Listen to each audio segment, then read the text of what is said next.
नमस्कार, राजपूत ट्यूटोरियल्स के इस YouTube चैनल पर आप सभी का स्वागत है। जैसे कि हम सभी जानते हैं कि आगामी महीनों में सीजी व्यापम द्वारा बहुत सारी प्रतियोगी परीक्षाएं आयोजित की जानी हैं। एक और चीज जो हम यह जानते हैं कि सीजी व्यापम जब कभी भी किसी प्रतियोगी परीक्षा का नोटिफिकेशन जारी करता है तो नोटिफिकेशन जारी करने के 1 महीने के अवधि में ही एग्जाम्स कंडक्ट करा दिए जाते हैं। अब छात्र के लिए ये जो समय होता है नोटिफिकेशन के बाद का, ये समय काफी कम हो जाता है तैयारी के लिए।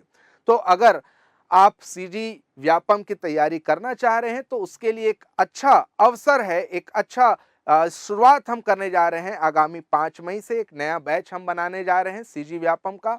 तो नोटिफिकेशन आने के पहले ही बेहतर यह है कि आप अपनी तैयारी को पूर्ण कर लें। आज के हमारे इस वीडियो में हम चर्चा करने जा रहे हैं भारतीय अर्थव्यवस्था पर, और भारतीय अर्थव्यवस्था का एक बहुत ही महत्वपूर्ण टॉपिक जिससे आमतौर पर प्रश्न पूछा जाता है, काफी बार हमने देखा है कि इस टॉपिक से प्रश्न आए हैं एग्जाम में, वो है मुद्रास्फीति।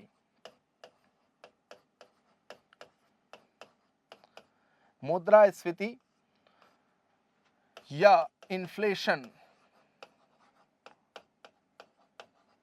तो ये एक वैसे तो बड़ा टॉपिक है, काफी सारी चीजें हमें यहाँ पढ़नी होती हैं। मुद्रास्फीति का अर्थ क्या होता है, कैसे इसे परिभाषित किया जा सकता है, मुद्रास्फीति के कारण क्या होते हैं, मुद्रास्फीति के प्रकार क्या होते हैं, मुद्रास्फीति का प्रभाव क्या होता है, कैसे इसका आकलन किया जाता है, कैसे मुद्रास्फीति को नियंत्रण किया जाता है, और कौन कौन सी संबंधित अन्य शब्दावली है मुद्रास्फीति से रिलेटेड। तो एक बड़ा चैप्टर है, बट कुछ एक इंपॉर्टेंट पहलुओं पर आज हम बात करेंगे। सबसे पहले मुद्रास्फीति की परिभाषा पर बात करते हैं।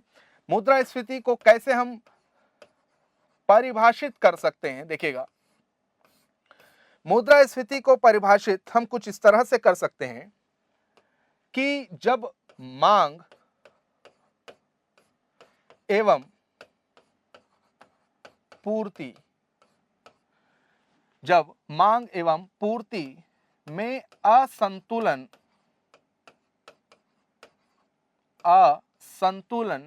की स्थिति निर्मित होती है, और इस असंतुलन के कारण वस्तुओं और सेवाओं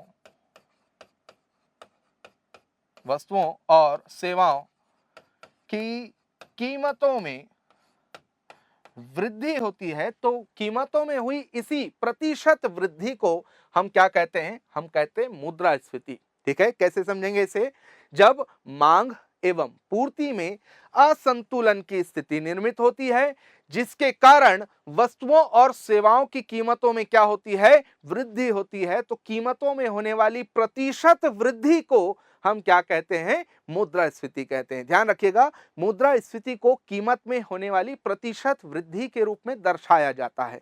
अब एक स्वाभाविक सा प्रश्न यहां पर जरूर बनता है कि मुद्रास्फीति और महंगाई दोनों के बीच क्या अंतर है, क्या ये दोनों एक ही चीज है कि कोई अंतर है इसमें? तो बिल्कुल एक अंतर है, और दोनों एक ही चीज भी है ना। देखिए, जब हम बात करते हैं महंगाई की, तो यदि हम एक उदाहरण लेते हैं कि यदि किसी वस्तु की कीमत आज 100 रुपए है और इस वस्तु की कीमत बढ़कर अगले वर्ष हो गई कितना, 200 रुपए। ठीक, कीमत बढ़कर हो गई कितना, 200 रुपए। तो ये जो 100 से 200 रुपए में जो 100 रुपए की वृद्धि हुई है, ये वृद्धि कहलाती है क्या, महंगाई। ठीक, ये वृद्धि कहलाती है क्या, महंगाई। और 100 से 200 रुपए में ये जो 100% की बढ़ोतरी हुई है, 100 से 200 में 100% की जो बढ़ोतरी हुई है, ये क्या है, तो ये है मुद्रास्फीति। क्या है, मुद्रास्फीति। तो मुद्रास्फीति हमेशा प्रतिशत में होने वाले परिवर्तन को दर्शाता है। आमतौर पे सामान्य बोलचाल में हम यह कह सकते हैं कि वस्तुओं और सेवाओं की कीमतों में जब बढ़ोतरी होती है तो हम कहते हैं मुद्रास्फीति बढ़ी हुई है। ठीक, वहीं वस्तुओं और सेवाओं की कीमतें जब कम होती है तो हम कहते हैं मुद्रास्फीति क्या है, कम है। तो प्रतिशत वृद्धि, प्रतिशत परिवर्तन से दर्शाया जाता है क्या, मुद्रास्फीति को। ठीक, अब मुद्रास्फीति के कारण क्या है वो भी जान लें। मुद्रास्फीति के कारण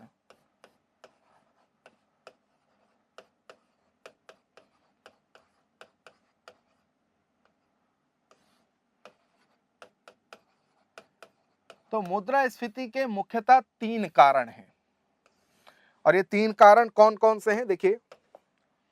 पहला कारण है डिमांड पुल इन्फ्लेशन या मांग जनित मुद्रास्फीति। डिमांड पुल इन्फ्लेशन या फिर मांग जनित मुद्रास्फीति। दूसरा कारण है कॉस्ट पुश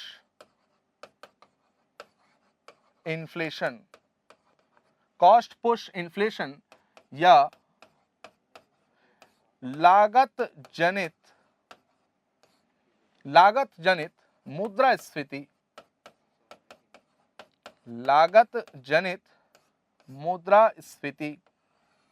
और तीसरा कारण है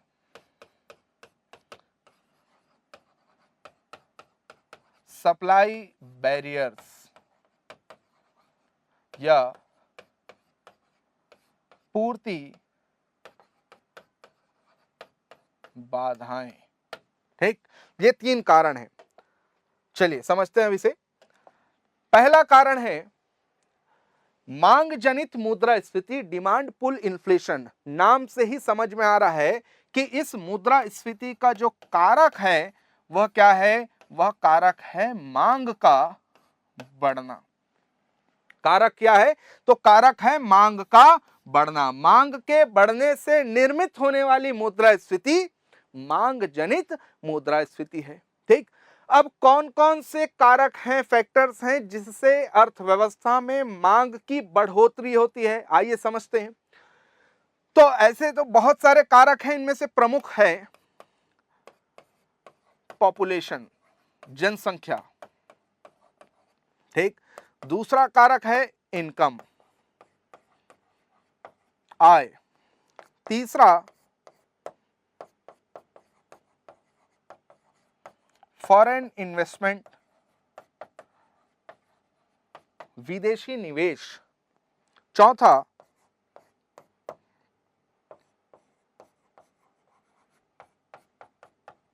करप्शन, भ्रष्टाचार। पांचवा गवर्नमेंट एक्सपेंडिचर, सरकार के द्वारा किए जाने वाले व्यय। और छठा कारण हम कह सकते हैं इंटरेस्ट रेट्स। ठीक, देखिएगा स्वाभाविक सी बात है, जनसंख्या में यदि वृद्धि होगी, जनसंख्या में वृद्धि होगी तो स्वाभाविक सी बात है मांग भी क्या होगी, मांग भी बढ़ेगी। जनसंख्या के वृद्धि से मांग में भी क्या होता है, बढ़ोतरी होती है। ठीक, तो जब जब पॉपुलेशन या जनसंख्या में वृद्धि होगी तो मांग भी क्या होगा, मांग भी बढ़ेगा। आय और मांग का सीधा संबंध होता है। ठीक है, आय और मांग का सीधा संबंध होता है। जैसे जैसे व्यक्ति की आय में बढ़ोतरी होती है वैसे वैसे व्यक्ति के मांग भी क्या होते हैं, बढ़ते चले जाते हैं। तो जैसे जैसे आय बढ़ रहा है वैसे वैसे मांग भी क्या होगा, मांग भी बढ़ेगा। ठीक, फॉरेन इन्वेस्टमेंट या विदेशी निवेश। देखिए अर्थव्यवस्था में जब निवेश अधिक होता है तो निवेश का अधिक होने का अर्थ क्या है, निवेश का अधिक होना मतलब यह है कि उत्पादन में बढ़ोतरी, उत्पादन क्षमता का विकास। ठीक, अब उत्पादन में बढ़ोतरी होना इसका अर्थ क्या है, इसका अर्थ है नए रोजगार सृजन, लोगों को नए रोजगार के अवसर मिलते हैं। अब नए रोजगार के अवसर मिल रहे हैं इसका मतलब क्या है, इसका मतलब है कि लोगों के आय में क्या हो रही है, वृद्धि, आय में बढ़ोतरी हो रही है। और इसके कारण फिर से क्या होगा, मांग क्या होगा, बढ़ेगा। ठीक, फिर करप्शन, भ्रष्टाचार, तो जब करप्शन या भ्रष्टाचार बढ़ेगा तो इसका प्रभाव भी किस पर पड़ता है? मांग पर पड़ता है, स्पष्ट रूप से पड़ता है। क्यों? क्योंकि जब भ्रष्टाचार किया जा रहा है, भ्रष्ट व्यक्ति गलत माध्यमों से धन अर्जित कर रहा है, तो इस धन को किसी न किसी रूप में वो अर्थव्यवस्था में उसे निवेश करेगा, अर्थव्यवस्था में उसे लाएगा ही। किसी न किसी माध्यम से, अपने नाम से तो नहीं ला सकता क्योंकि एक इलीगल तरीका है, इलीगल तरीके से धन अर्जित उसने किया है, तो किसी और के नाम से उसने कुछ निवेश किया, चाहे वो प्रॉपर्टी हो, चाहे वो कोई एसेट हो, चाहे वो गोल्ड क्यों ना हो। ठीक, तो कहीं ना कहीं से ये जो गैर कानूनी धन है ये क्या हो रहा है? ये बाजार में आ रहा है, और ये बाजार में जब आ रहा है तो बाजार में क्या हो रहा है? इससे मांग में बढ़ोतरी। ठीक है, फिर गवर्नमेंट एक्सपेंडिचर, सरकार के द्वारा किए जाने वाले व्यय या सार्वजनिक व्यय भी कह सकते हैं इसे।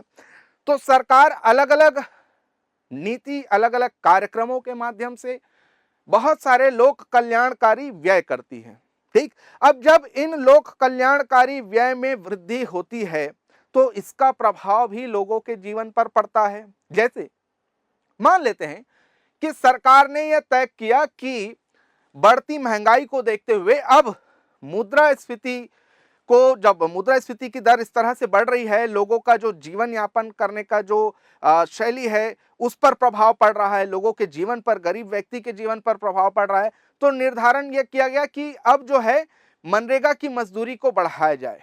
ठीक है, अब मनरेगा की मजदूरी को बढ़ाएंगे, मान लीजिए 500 रुपए मनरेगा की मजदूरी दर कर दी जाए, तो इससे होगा क्या? इससे होगा ये कि इससे लोगों की आय में वृद्धि होगी। आय में वृद्धि हुई तो होगा क्या? मांग भी बढ़ेगा और फिर से मुद्रास्फीति क्या होगा?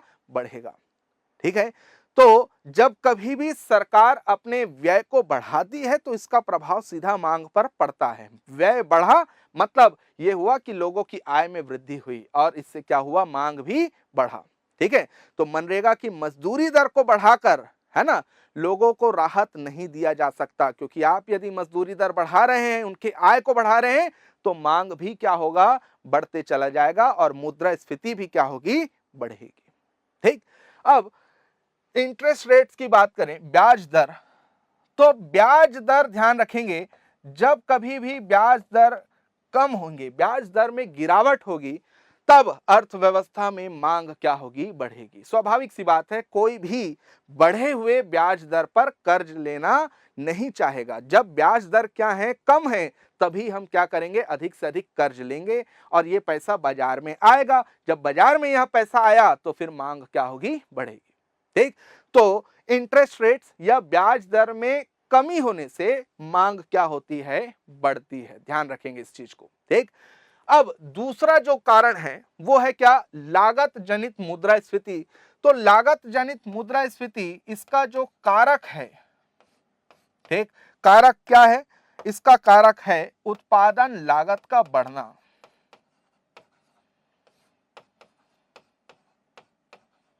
ठीक है, ऐसा कोई भी फैक्टर जो आपके उत्पादन लागत को बढ़ा दे, है ना, उससे क्या होगा?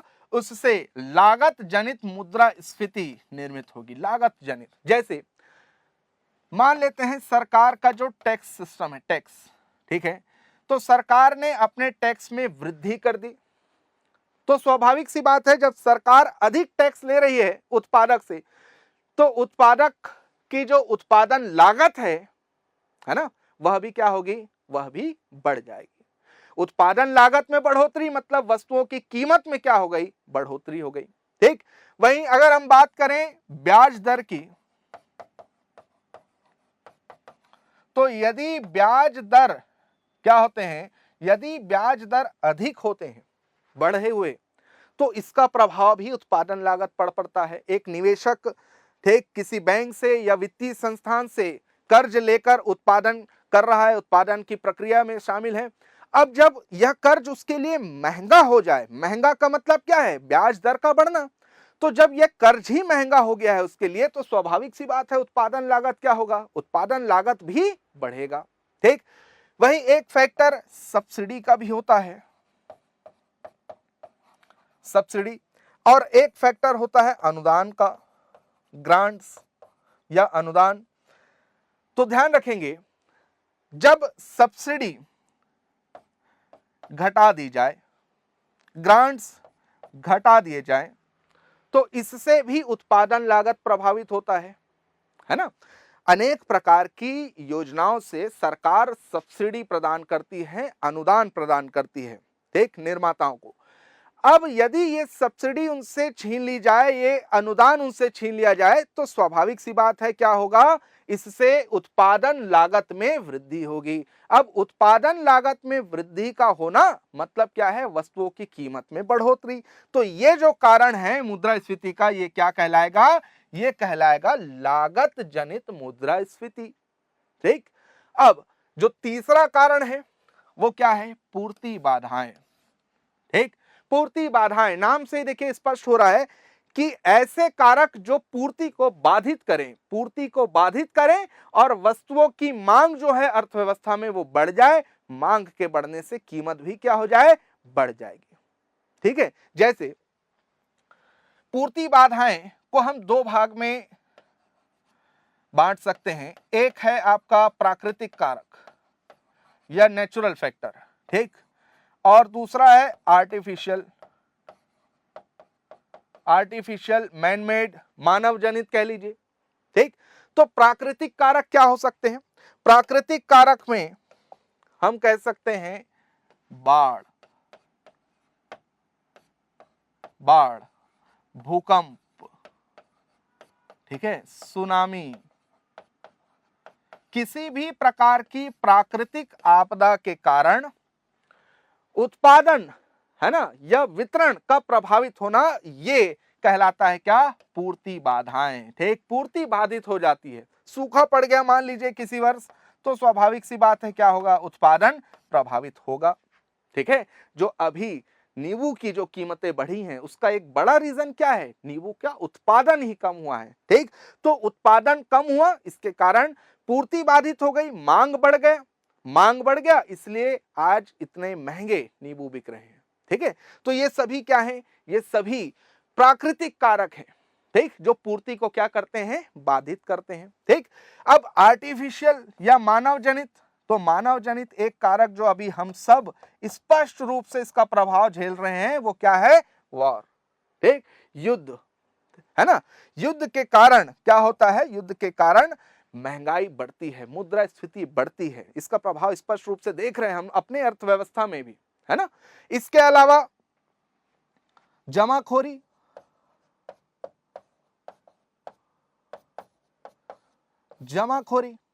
ठीक, होल्डिंग की गतिविधियां, जब जानबूझकर स्टॉक को होल्ड कर लिया जाता है, ठीक, स्टॉक को जितने नियम के अनुरूप है, जितना रखा जा सकता है उससे अधिक आप रखते हैं और उसके माध्यम से क्या कर रहे हैं, उसके माध्यम से अधिक स्टॉक करके आप एक आर्टिफिशियल मांग क्रिएट कर रहे हैं, इसी को कहते हैं क्या, जमाखोरी, होर्डिंग। तो ये सभी गतिविधियां क्या करती हैं, पूर्ति को प्रभावित करती हैं। पूर्ति प्रभावित हुआ, स्वाभाविक सी बात है मांग क्या होगा, मांग बढ़ेगा, और मांग बढ़ रहा है, आप पूर्ति नहीं कर पा रहे हैं, तो कीमतें क्या होंगी, कीमतें बढ़ेंगी, ठीक। तो मुद्रास्फीति के ये तीन कारण हैं, क्या क्या, एक है डिमांड पुल इन्फ्लेशन, मांग जनित मुद्रास्फीति, एक है कॉस्ट पुश इन्फ्लेशन, लागत जनित मुद्रास्फीति, और एक है सप्लाई बैरियर्स या पूर्ति बाधाएं। क्लियर हुआ। तो मुद्रास्फीति की परिभाषा जान लिए, मुद्रास्फीति के कारण जान लिए, ठीक। अब मुद्रास्फीति से ही संबंधित कुछ अन्य शब्दावली हैं, उस पर भी बात करते हैं, समझते हैं इसे। देखिए,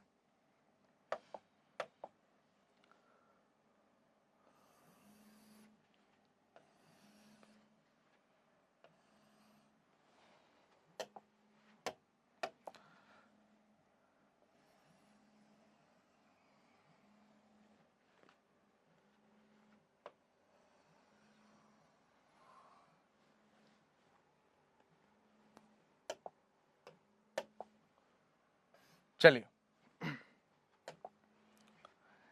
ये जो स्ट्रेट लाइन है ये रिप्रेजेंट कर रहा है वस्तुओं का सामान्य मूल्य स्तर, सामान्य मूल्य स्तर। ठीक है, अब अभी तक हमने क्या पढ़ा? अभी तक हमने यह पढ़ा कि जब वस्तुओं की कीमत अपने सामान्य मूल्य स्तर से बढ़ने लगे, ठीक, जब वस्तुओं की कीमत अपने सामान्य मूल्य स्तर से क्या होने लगे? बढ़ने लगे, तो इसी को हम कहते हैं क्या? इसी को कहते हैं हम मुद्रास्फीति। ठीक है, मुद्रास्फीति या इन्फ्लेशन। ठीक, और जब मुद्रास्फीति बहुत बढ़ जाती है, बढ़ने लगती है ना, तो मुद्रास्फीति का जो नियंत्रण है, नियंत्रण का दायित्व सरकार क्या होता है? और सरकार के साथ साथ आरबीआई का भी होता है। आरबीआई अपने मौद्रिक नीति के माध्यम से, सरकार अपने राजकोषीय नीति के माध्यम से इसे क्या करती है? नियंत्रित करने का प्रयास करती है। वस्तुओं की कीमत को दोबारा से अपने सामान्य मूल्य स्तर पर लाने का प्रयास करती हैं अपने मौद्रिक नीति और राजकोषीय नीति के माध्यमों से। ठीक, तो जब वस्तुओं की कीमत में एक स्तर पर बढ़ोतरी हो जाती है और बढ़ोतरी के बाद फिर जब हम इसे नियंत्रित करते हैं, तो नियंत्रित करने में जो वस्तुओं की कीमत दोबारा से अपने सामान्य मूल्य स्तर पर पहुंचती है, इस अवस्था को कहते हैं हम लोग अपस्फीति।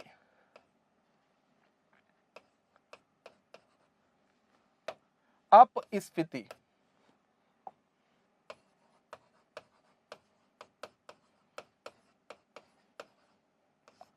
या डिसइंफ्लेशन। ठीक है, वस्तुओं की बढ़ी हुई कीमतों को दोबारा अपने सामान्य मूल्य स्तर पर लाने की जो अवस्था है वह क्या है? अपस्फीति। ठीक, अब मुद्रास्फीति के ठीक विपरीत, मुद्रास्फीति के ठीक विपरीत जो दूसरी अवस्था है,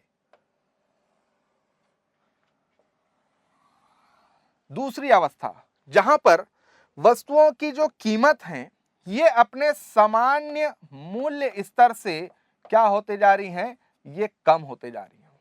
मुद्रास्फीति के ठीक विपरीत की अवस्था है ना, जहां पर वस्तुओं की जो कीमत है वो अपने सामान्य मूल्य स्तर से क्या होते जा रही हैं? कम होते जा रही हैं। इस अवस्था को हम कहते हैं क्या? इस अवस्था को कहते हैं अवस्फीति। अवस्फीति या डिफ्लेशन। ठीक है, इन्फ्लेशन के ठीक विपरीत क्या होता है? डिफ्लेशन, जहां पर कीमतें अपने सामान्य मूल्य स्तर से क्या होती हैं? घटते चली जाती हैं, और यही आगे जाकर मंदी का रूप धारण कर लेती है, मंदी, रिसेशन। ठीक, अब रिसेशन के दौर से दोबारा वस्तुओं और कीमत को उनके सामान्य मूल्य स्तर पर लाना, या कह लीजिए अर्थव्यवस्था को दोबारा पटरी पर लाने के लिए जब हम प्रयास करते हैं, तो फिर इनकी कीमतें क्या होती हैं? इनकी कीमतें फिर बढ़ते जाती है। मंदी से उभरने की जो अवस्था है, ठीक, जहां पर वस्तुओं की कीमत कम होने के बाद दोबारा से अपने सामान्य मूल्य स्तर पर पहुंच रही हैं, इस अवस्था को क्या कहते हैं? तो इस अवस्था को कहते हैं संस्फीति। क्या कहते हैं? संस्फीति या रिफ्लेशन। ठीक, तो इन्फ्लेशन जान लिए क्या होता है? मुद्रास्फीति। डिसइन्फ्लेशन जान लिए क्या होता है? अपस्फीति। डिफ्लेशन जान लिए क्या होता है? अवस्फीति क्या होता है? ठीक, और संस्फीति या रिफ्लेशन क्या होता है? ये स्पष्ट हो गया। तो इसमें कंफ्यूज नहीं होना चाहिए। ये बहुत सिंपल सा एक डायग्राम है जिसके माध्यम से आप इसे याद कर सकते हैं। ठीक, एक टर्म और होता है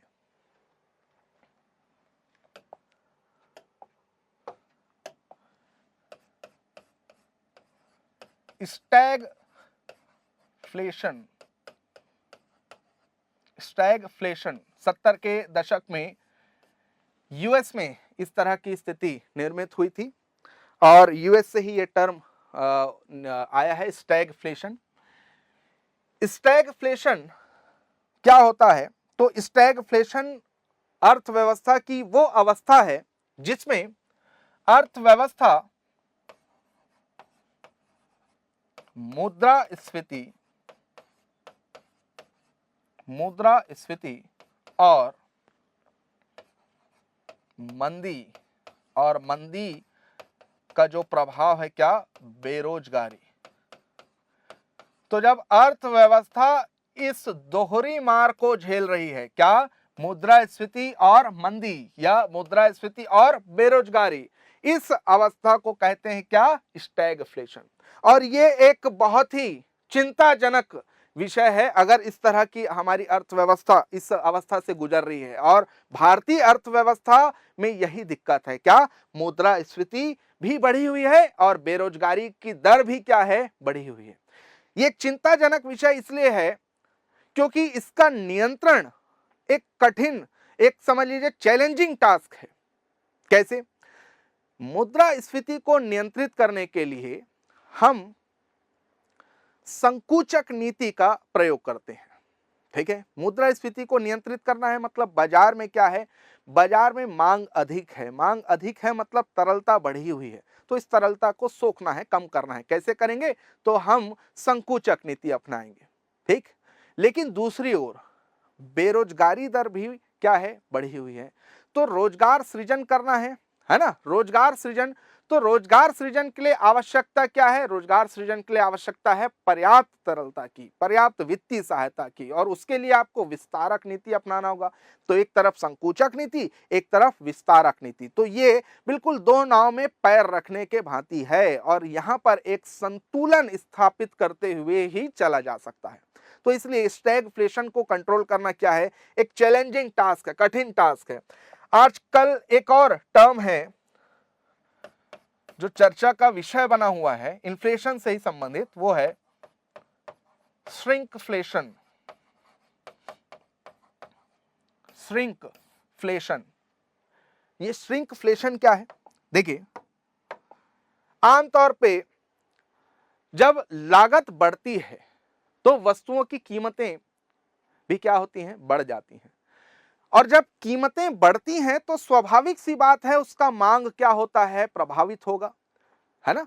जब कीमतें बढ़ रही हैं तो मांग भी प्रभावित होगा, और मांग प्रभावित हो रहा है तो इसका जो नुकसान है ये एक उत्पादक को उठाना पड़ता है। बढ़ी हुई कीमतों में उसके जो उत्पाद हैं, प्रोडक्ट्स हैं, वो नहीं बिकेंगे। ठीक, तो अब उत्पादक क्या कर रहा है? उत्पादक अपने वस्तु की कीमतों में कोई बढ़ोतरी नहीं कर रहा है। समझिएगा बात, उत्पादक जो है अपने वस्तु की कीमतों में कोई बढ़ोतरी नहीं कर रहा है। वह कीमतों में बढ़ोतरी करने के बजाय वह उत्पादन जो उसका जो प्रोडक्ट है, उत्पादन जो उसने किया है, ठीक, उत्पादन की क्वांटिटी, प्रोडक्ट की क्वांटिटी को कम कर दे रहा है। मतलब यह है कि पहले 10 रुपए में यदि आप कोई चीज 50 ग्राम की खरीद रहे थे, कोई प्रोडक्ट आपको 50 ग्राम का मिल रहा था, अब 10 ही रुपए में आपको वही प्रोडक्ट उसी साइज में, उसी पैकेजिंग में कितने का मिलेगा? 50 की जगह 40 ग्राम या 30 ग्राम कह लीजिए, और आपको यह पता भी नहीं चलेगा। ठीक, आपको यह अंतर स्पष्ट कब होगा? जब आपको यह याद हो कि पहले आप 10 रुपए में कितने ग्राम खरीद रहे थे और अब कितना खरीद रहे हैं। आमतौर पर होता यह है कि ग्राहक सिर्फ कीमतों को देखता है, और कीमतों को देखकर हम यह समझ लेते हैं कि भाई इसका जो कीमत है ये तो यही चला आ रहा है, 5 रुपए या 10 रुपए की ही चीज है। लेकिन वास्तविकता ये है कि जब आप उसके क्वांटिटी पर ध्यान देंगे तब आपको पता चलेगा कि क्वांटिटी क्या हुई है, क्वांटिटी घट गई है। ठीक, इसी को कहते हैं, इसी टेक्निक को, है ना, कहते हैं क्या? श्रिंकफ्लेशन। ठीक, जब हम कीमतों में इजाफा नहीं करते हैं बल्कि हमारी जो क्वांटिटी है उसको हम कम कर देते हैं, इस अवस्था को कहते हैं क्या? श्रिंकफ्लेशन। ठीक है, तो इन्फ्लेशन से संबंधित, मुद्रास्फीति से संबंधित आज क्या क्या जाना हमने? मुद्रास्फीति की परिभाषा जानी, मुद्रास्फीति के कारण जाने, और मुद्रास्फीति से संबंधित अन्य शब्दावलियों को भी जाना। व्यापम से जुड़ी और वीडियो लेक्चर्स के लिए जुड़े रहिए राजपूत ट्यूटोरियल्स के इस यूट्यूब चैनल पर। सब्सक्राइब करें चैनल को यदि अभी तक आपने नहीं किया है तो, और अधिक जानकारी के लिए आप नीचे दिए गए नंबर पर संपर्क कर सकते हैं। Thank you.